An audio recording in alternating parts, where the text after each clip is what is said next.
لا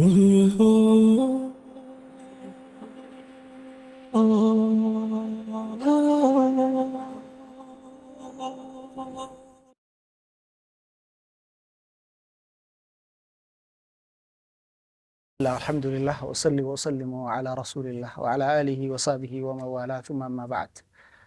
harka fuunee jirra daawwattoota kabajamtoota Daliil TV dargaggummaa fi islaamummaa ka jedhu sagantaa keenya ka torbaaniin dabru keessatti har'allee walitti dachaanee jirra. Akkuma beekamu sagantaa torbee dabre keessatti waa'ee salaataa dubbannee turre faayidaa isaatii fi akkasuma ahammiyyummaa inni qabullee ibsinee turre. Har'allee yoo rabbiin keenya ka fedhu taate sagantaa kana keessatti keessummaa keenya ka wajjin as jirru waliin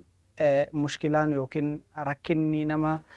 salaata dhiisisu yookiin maaliif namni salaata dhiisa jechuu keessatti ni kaafna idinii rabbii kennatiin. Akkuma beekamu keessummaan keenya ka waliin jirru Dr. Abdulaziz Muhammad waliin argamna. Assalaamu alaikum Dr. Waalaikum salaam wa rahmatullahi wa barakatuh. Akkuma beekamu sagantaa dabre keessatti waa'ee salaataa kaafnee turre. Salaanni yaachisummaa maaliif yaachisaa ta'e jechuu fi fadlii isallee xiqqoo irraatuu hin eecha. Yeroo keenya wajjin akka deemuuf jennee waan barbaachisu mara dubbachuun hin danda'amu. Silaa guyyaa guutuu yoo danda'an hin xumuran. Har'a hoo mushkilaan rakkoon salaata irraa nama dhorku maali? Maaliif namni salaatuu dhiisa? Maaliif hin salaanne? Baay'inni nama islaamummaa himatuu har'a duniyaa irratti namuma naannoo keenyatti argamurraa yoo kakaanu taate hin salaatan. Yoo salaatanillee guyyaa tokko salaatanii guyyaa tokko dhiisan yookiin ji'a ramadaanaa salaatan torban keessatti guyyaa jum'aa faa nama salaatutu jira. Mushkilaan kanaan maali? Islaamummatu isaanii hin galiin jechuudha moo salaata kana maaliif akkatti laaffisanii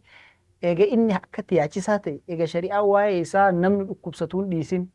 yoo ta'a dhaabbatuu hin dandahin taa'ee haa salaatu yoo taa'ee salaatuu hin dandahin ciisee haa salaatu dirree waraanatu yoo jiraattan salaata hin dhiisina deemaa salaata yaabbataa salaata akka isinii mijaahitti salaataa jedhe. Eega kana ta'e maaliif namni bifa kanaan namoonni kun laaffisanii ilaalanii salaata irratti hin argamu? بسم الله الرحمن الرحيم الحمد لله رب العالمين وصلى الله وسلم وبارك على سيدنا محمد وآله وصحبه أجمعين وبعد بارك الله فيكم وجزاكم الله خيرا ما اسم جت سني وهي صلاة جبدو لكبو مجبس جبين إشي تيفو ونمرت شرائع هندي ساتو دنيا كانت تأشي وني فوق سبعوات هاتي في ربيني سرعة ميراجة كيست إشي تنا شنتمن وكني شنتمر النبي عليه السلام جدو إساتي جدو ربي أصدق ديب أشنين تنودي بشي أتشرانو فوقي قالي أكس جبريل إسا برسيسي صحابة ربي رسول برسيسني النبي عليه الصلاة والسلام أتشرا تابع حقر آنو جه أمني دور ربي صداتو حقيقة إساني وني بيكو في أحد النبي عليه الصلاة والسلام يلشيني تقو وتنقرأ شوي صلاتك لكيستي وني بيكم أن السلفي من أحد النبي من الصحابة الرسول كيسا في أحد السلفاء كيستي أكيرو أما نجوب أصلا نكنتي سلاني فجر صلاة مالك سنقدر جزء مكان يرى جزء إيمان جوبيتش جزء أكان قضية إسلام ما تي كان من ويا إيداتي إيداتي رمضان تراويح صلاة كنتي سلاني فجر صلاة ما هي إيش كأن بيتني روكني نمني علمي في واني نمني أما أكاتا نفكر فنو في حقيقة روح إسلام ما كوني والأت إسلامني مقاتي في إسلامني أمالي والأت مكانهم فكيف أن جمال أحمد صالح جتوني مكان إسلام التو نمتج ربي بولي وأنا ربي جئني سنيلي اتبولون دلقام إساتي كان وان اتجيسي وازع إيماناتي وإيماننا ما كيساتي ضعيفة جراتشو دابي أكو بطارية اللي بيتني قافة فول تاتي قوتمتي أكا قالتنا ما إبسيتي أكنا مكامي عدد قدمتي وبطارية كوني ستو دقان بطارية كموبايلات إتكوان هاتا أوتي عدد كيسات أمون مالتا آدمتي ولا ديما خوجي دالتا هوجي أبا ديما تجاجلا هو تأي أبانا كيسا هودي مالقود عدد درباجة شود واني كان أما أكا ربنا ما هاتي سوتي أكا هوجي دنيا وكيس أباسني تجاهلا على النبأ درباني متي وأنت إما جنة وإما نار وأنت آخرات طابامت صلاة سوف دخول جنتات شيء يسون سوف دخول نارات أكنت كيسة أخبيكم برباطي ساجد شارجن لأنه حقيقة شيء حقيقة ربي إيجابيكني حقيقة فضل سلانك عبد نمتي شما هو سكبيك وتاتي فضل إسين أسرة إسا كيسة تفيدو نجاه إسا كيسة أمن إسا كيسة دنيا في هرو إسا كيسة المان إسا كيسة قال في بها إساء كيستي فما ربي تيس أسو كبير كتاتي والله صلاة سلا طرفة عين نمنهن إيسو سلا أكل ما كلامي حتى ما النبي عليه الصلاة والسلام ماذا قال من صلى إيش صلاة إشائيتي في صلاة صبي ننتش صلاتي فهو في من من صلى كصلاة بردين دخل الجنة جنان من صلى صلاة الصبح إيش فهو في ذمة الله يا ربي نمن من قاردي وهي شيء كنا وتسايبه وانو قبضتي قاردي وهي شيء كنا وانو ستركها كيف ربي جل جلاله من فوق سبع سماوات أنا سيتي ساجد شرط أتمان عبادك يا صلاة فجر لكيتي صلاة تكنيك أنا ربي جل فضلي كان ولالته عبادك نرى دوبتنا محبسة تكجلا أنا كان يجسو وسكون لنا يجسو سنين كوفا يومتي نما ولي صلاة ربي صلاة نجني فكيف نكونوا صلاة نكونوا ولما صلاة تكونوا إشي قوتي شروط إشي أركان إشي فلانو قوتي شروط إشي قوتي واجباتها في السنة إشي قوتي صلاة جرا روحي صلاة نبي كاجرا ونمرت روحي قبتي أكنمت روح الصلاة الخشوع قد أفلح المؤمنون الذين في صلاتهم خاشعون لله علماء مثال قداني كأن الدنيا دنيا توني غنا غبا دنيا غبا غنا كان غبا جختوتي جدا نمتي تشكر ربي تتغرى قالي ويت صلاة تكين صلاة لي الله أكبر جد دنيا أسير جبت هند إسيتو دودوبة تغرى قلبا وقالبا كان ربي إسادتي دي كان ما آخرها ما لواني بما قرري أكنا كصلفني يوم الجنان ويتنمتج أني صلاة الآن جنة مرقا كيان أبكاي نار إيش تلقى بتاكيان أبكاي وهكذا أكستي صدا ربيتين وفمرشة أكستي من بداية الله أكبر جدي إحرام قولي هذا تسليما كيسا بهتي غير بلا بلا قبان قابو إلا إيش إلا في الصلاة نهو صلاة كيسا صلاة ماما أصلي صلاة أقول صلاة أولا كيست لما فا كيست ملاك قراني إلا ما رحم ربي نمني هذا تنجر قالت كل شيء كذي فوجي جامعة كيست نمت تقول إيه صلاة مغربا كيستي ولا كأي جت السوداني كانت ولا كأي مين نمني صلاة نمي جدين إيه الحمد لله نمني والله مسجد بوتو مي ركعة على إبراني صلاة نمتي تجرا ركعة درات لما فا كيست نقولي طويلة قولي مي شيء إمامنا كنا كنا ركعة لما فانا مسلاتي ملاك حاجنا كنا جديه حلف بالله والله وبالله ملاك ودع لك إني هذا كنا يمينته هاي هي ماجد دينجات ما قد فجأة نمني مسجد أقول تكتش إساء ركعة لما فاشيني كرسني مدد إذا إني ليه بكاكي وإني كنا قد إيه وفي عباداته صلاة قلبي نمني برجرة مهنجر نمني صلاة تكون إلا ما رحم ربي لم تكوتش تكوكوها آخر إيجا ملاك أقل أبدا إني جنا أركباس مسألة شرط لمرة تيجي أحكي كيسا جواب مسجد قوتنا ما تبى سديد تبى أفضل تبى شن قبض كيس كلكم أقول قبض كيس مسجد قدرة إذا حقيقة إنه أمي صلاة مالي روحي صلاة تاتوها كما حق صلاة بيني وأنا ربي تنكر الرتي كافو وهي نمني مسجد كيستي صلاة الرتي والله حقم صلاة ني سديم وأفر صلاة يعني صلاة ني رباعي ده صلاة ركعة أفر صلاة والله بني نمني مركو سدي صلاة ني أكون أفر صلاة ني أجمع نمني ويار كباسي جا صلاة كان بوتون صلاة ني إرؤد صلاة ني فمن بيدتي جنان إني أني duraan bakka salaata kana keessa bakka hojii wayii qaban bakka itti waa dalagu bakki inni itti waa dalagu kuni bakka afurtu ture gizee rakaata ka salaatu yaadan bakka takka dhaqa gizee salammata illee bakka takka dhaqa gizee sadaffa illee bakka takka dhaqa osoo anta afuraffaan dhaqee salaama baafattanii jedhe yaa Allah ilaha illallah mee laala amri duniyaa hagganna takka namni amri duniyaati shaagalan waylu lilmusallin الذين هم في صلاتهم يسهون akkuma amma isin jettan kana gaafa wayii mucaa tokko abbaan ergee masgidatti dhaqiitii nama salaate ishaa'ii masgidatti salaate mara isa fidii in faxarsiifna nu biratti qiraataa nyaatanii jennaan mucaan balbala dura dhaabbatee akkuma isin jettan kana waan magriiba ishaa'ii imaamni salaatin natti himaa jedhe namni marruu hin wallaale akkuma isin ta'e hin wallaale nama xiqqishu wayii qabatee dhaqeen mucaa nama jiru mara fidisiin hin jenne jennaan nama salaatetu wagana jedheen kun hin salaanne achi dhaabate mijaafate yoo warri salaate akkana tahe warri guutuu dhiise hoo هذا أهم من أمر النقاط يجروا بك كان أما ما ذي فلي ما أما يرو أما كنا كيس شيء الشباب كنا كيستي لما ما كنا كيستي وسما صلاته خيانان كجبني والأبون دانغا والديبون والظلمون كن هند إسات وني باي أتيفي روحي صلاة كانت تنجل شيء ما ربيني هو صلاة إن صلاة فحشاء في منكر رئيس أوجت ربي نجريم حقيقة أوسو صلاة واني تجمعوف واني نما والأبنوف جدو هريرو جدو كنا جدو ربي تنتولي جت شيء كمان حقيقة ولي تنام فكيفتون قارين هذه جدو كنا جدو ربي هريرو تكت من جوت أوسو تلتو تاتيو كنا في علماء من سلف ما الجنة من أصلح ما بينه وبين الله أصلح الله ما بينه وبين الناس ومن أصلح أمر آخرته أصلح الله له أمر الدنيا هي وصو نمتش جدو إساتي في جدو ربي إساك تلفتاتي ربي اللي جدو إساتي في جدو المنامات الشاجرة نمني جدو إساتي في جدو المنامات شتون إساته جدو إساته جدو ربي إساك كتي مالي صلاة ربي صلاته يشهد أن لا إله إلا الله وأن محمد رسول الله مقتي هروهن إساء ونسي لا شهادة كان رقا سنين عبادة جنرف عبادة كيس صلاة جن سلاني الأبمون سببادون شوف ابن القيم عليه رحمة الله عليه اسمه الكلام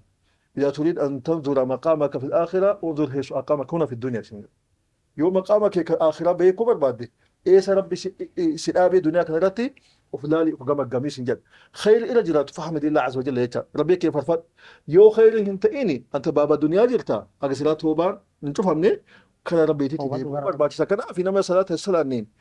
وانت نمني صلاة السلام كفر في نفاق كسبه جهد نمني صلاة قوم كما دوسي بين اختلاف بين أهل العلم قالوا لما نمني حتى تساهلا أنه قد يسوتات فقد كفر رجلا ولما جمهور أهل العلم يقول نمني تساهلا أنه قد يسوتات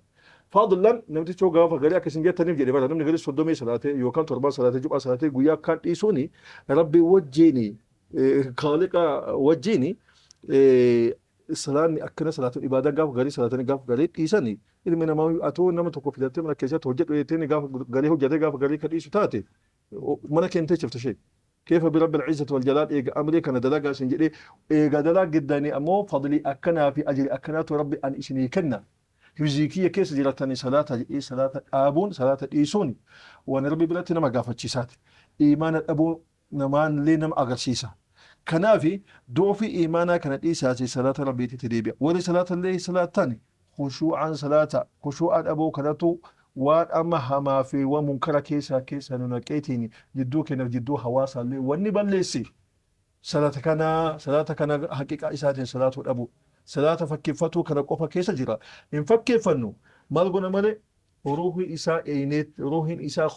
خشوع جتون نمتجا غافا صلاة كيسا سينيت تظللا ربي مالي ذكر أتي كيستي جئم تقوفا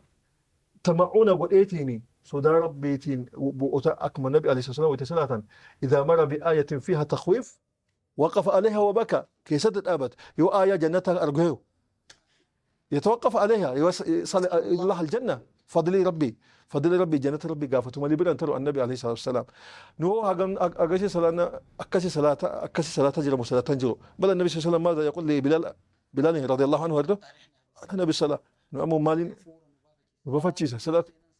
راها أرجتن إيه كان راها أرجتون قلب تسقبين ما أرجتون لم تجي قاف صلاة لم تجي صلاة ربي هنقمني نقال له هنقابو كيسا في دوبني إسال لي كله يشتري شيء ضبط صلاني ولا يتقرب عبدي بشيء أحب إلي مما افترضته عليه حديث القدسي كيستي واني قبريتش إرنتين إياتو يوجراتي واني إر جالة من غرك يتي واني قبريتش نتين إياتو وان سرتي دركما قد إجارة ربي يمكن نمو وان إني دركما نمرت قد إيو جيسن نما جالة أكما يو إذا أحب عبدا نادى جبريل للبي التيمي أنا بلون جالت جبريل ورا سمعت للبا إجاسي جالت إلا فكيسا كامل واني نمني والجبوف مال جتشوف نمني ربي برتي جالني كن أبن واني جال ربي نما كنمو عبادة كنا في عبادة واي صلاة كان نمني أكمل تحاونا قدم أكمل صلاة ديسو نمني مدقاجرة صلاة ديسو ركو إني قبو ركو قدا قبا حتى ور جهنم دودة سبب صلاة ديسو جهنم دون نجده دبتا جرا صلاة ديسو جهنم دون أكو مريف جني أول واني قبريك قرمو صلاة فخلف من بعدهم خلف أضاءوا الصلاة واتبعوا الشهوات فسوف يلقون غيا يا رب وري بكبوتو وي بكبوتي صلاة آيات نفسرتني كنما الأبد يلقون غيا رب إذا جهنم غي كجد ومكنا سينني إذا ربي جدي من باس سيرة مال جدا يسوى رئيس الكلية ورئيس نيمت في جرايو الذين أخروا الصلاة أو إيش أو وقتها إسان وسمع صلاة ولكن إيش يؤخرون آخرة دائما صلاة يرو إسارة صلاة صلاة أبو إيه بر صلاة الإيسو ميتي جتشاب صلاة الإيسو ميتي صلاة ما تأخير قول ونوسا وبائي بدا جهنم من ماتات كما قال ربنا عز وجل وانت أمرين كان جبدو ده بوتا كانت هيك وسنجتني بروني باقي قلبين نما جبسو كيسا شبابني كنا كلا ربي تتديبو قبل نكر صلاة وفي تتي ديبو قبل ونجنة ومتى كنا أمرين صلاة كمال الفاتة بكي بوتي وني جهنم سنف ولم نكو warri jahannami nu naqe sakarii nu seensise salaatuu dhabuu jedha bakka kaanitti gayyi seenan jedha rabbi fawaylun lilmusalliin jedha bakka kaanitti qur'aana kana nasii isaa yoo laalan warri yoo salaatanii fa intaabu wa aqaamu salaatanii yoo toobatanii zakaa kennan obboleeyyan keessanii jechaan islaamummaa walitti qabdan jechaan warra amantiin tokkooti jechaan gaafan salaanne namni obbolummaan islaamummaan jirtu jechuudha. Ma'anan kana amriin waan kana akka malee yaachisaadha. Rasuulli Rabbi akkuma dura kaafnee sagantaa dabre keessatti dubbanne ijoollee waggaa 7 itti ajaja 10 irratti garafaa jedhan. Kanaaf namni itti yaadee tarbiyaa nama gochuun barbaachisaadha. Asirratti mee doktora sagantaa kana xumurreen duratti namni waan takka amala nama wajjin jiraatu qabaata. Maatiin namni abbaan salaatu mana keessa, haati salaatu mana keessa, ilmi hangafaa, intalli hangafaa salaatan maatiin sun ima salaata. Ittilleen ulfaatu. Gaafa immoo mana haatiin salaanne, abbaan hin salaanne, ijoolleen haadhaan salaanne argite. Ilmaan illee tadhiiraa abbaan salaanne argite akkasii guddattee hin salaatu. Sunillee immoo akkasumatti namni oduma salaanne wal jala deema. Kuni bootaa kanatti haqiqataan tarbiyaan dhabamuudha. islaamummaani wani walitti nu qabdee fi ilmiilee baratanii muqaabila ilmii san irratti dalaguudha. Dalaguu keessaa rabbiin kullukum raaciin wa kullukum mas'uulun an raciyyati jee nabi alayhi salaam. Kanaafuu abbaafaat illee ilmaan kana irratti hin gaafataman waan ta'aniif jecha tarbiyaa isaanii nyaatanii nyaachisanii obaasuu kana qofaa miti. Kanarraa rabbi nama hin gaafatu. Tarbiyaa islaamaa akka rabbi jedhe sanitti bulaa jirtu moo bulaa jirtu ijoolleen daa'imman tun salaataa jirtu moo salaataan jirtu. Warra gaggaarii misaala osoo isinii godhe keessa hin beekna warra hawaasa nu guddise keessa ijoollee isaanii wanni qixaatanii adabbii godhanii guyyaa ijoolleen salaatte daa'imman tun gaafa salaatte dhiyaanii kennaniif nyaattee bulti. Yoo salaatuu dhabde immoo qooqa bulti. Akkanatti adiiba godhanii hawaasummaan kenna warri rabbii beeku ilmaan ofii ibaadaa irratti akkanatti leenjisee guddisa. Warri sun hin qabne ammoo duniyaa rabbi itti kennee waan rabbi illee dagateetiin jedhe duniyaa ilmaan kana nyaataa fi dhugaatii fi mana barumsaa akaadaamii bootaa kamtu caalaa kamtu afdala jedhaniitu bakka kana jala deemuu malee waan ruuhii isaaniitiif tola keessoo isaaniitiif tola jasada kan ilmi namaa lamaraa ilma namaa kana rabbi uume kun jasada kana foozikaalii foon kana foon kun nyaata dhugaatitti hajama inni biraa ammoo ruuhii tana tan keessa jiru ibaadaa tan ruuhiin tun ammoo imaanatti hajamti imaanni afdalli imaana maali ibaadaa tan afdalli ibaadaa ammoo salaata tana yoo salaata kana akka kaasaniitiin ilmaan ofiillee akka salaachisan taate ilmaan sunillee salaatu maraa dhaaltee saaliha musliha taate ofiillee gaggaarii hawaasa keessatti illee hawaasa gaggaarii fi waan gaggaariitti nama waamtu taate yoo kana ta'in ofiillee faasida taateen boodallee nama hawaasa balleessu taate jecha asirraa. Sagantaan keenya gara xumuraa deemee jira doktora nuti asitti hawaasa keenyatti wanni dhaamu haqiiqatan wanni kuni namni salaata yoo dhiise rabbii wal lola namni rabbii yoo wal lole immoo rabbiin kenna bakki inni nama kaahu hidhaan inni nama kaahu namni marruu hin beeka jahannam bakki namni dhabu. Kanaaf namni yoo duniyaan xiqqoon jalaa baddu nama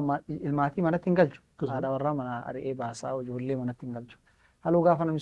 salaata dhiisu haluu namni waa namaan jedhu irratti namaan lolu nama muraasa akka rabbi beekutti jecha kanaaf namni ijoollee akkasitti dhiise suni odoo argu haati warraan salaattu ilmaan salaanne dhiisu sun maal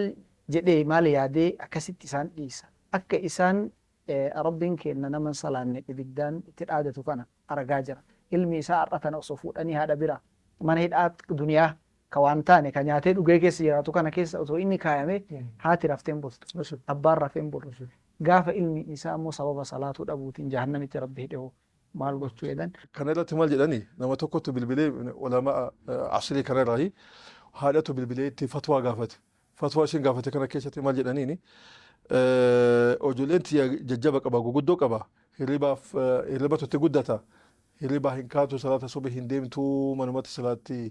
manamatti hoo kasalatan taate rakkoo qabaa jettee gaafatte. Gaafannan isheen jawaaba deebisuu fi dhabee maal jedheen osoo mana kee kanatti ibiddi ka qabatu taate hin kaaftamu hin dhiftaa jedheen. Ibiddi qabatee akkamitti dhiisan kaasa malee awwalli kaasu ojulleedhaa jettee haati deebifteef. Idan ibidda duniyaa jalaafuu dhahee kaasa jetta ibidda akhiraa saniif ammoo kaasee malee wanni mana salaasiftu hin jirtu jedheen agarra. Kabajamtoota keenyaa sagantaan keenyaa asumarratti goolabna haga sagantaa itti aanu torbee dhufu keessatti wal agarru. Wassalaamu alaikum wa rahmatullahi wa